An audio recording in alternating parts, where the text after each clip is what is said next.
Hi, hello, magandang gabi.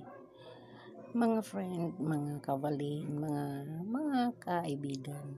Ito yung dahilan kung bakit tayo nagpakahirap maghanap ng trabaho o kahit anong trabaho man lang para kumita nito. Sa ganitong paraan lamang tayo makakabili ng kung ano man ang nais natin sa buhay.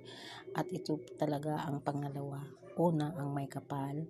Sumunod, ito siya ang pinakakailangan natin sa mundong ibabaw na ating ginagalawan. Kaya kahit anong trabaho susuungin mo, kahit na anong hirap, basta kumita ka lang ng ganito ay maibigay mo sa pamilya mo. Sapat na ito para sa pangangailangan, pero sa panahon ngayon ito baliwala na kasi alam mo ba, napakamahal lahat ng mga bilihin.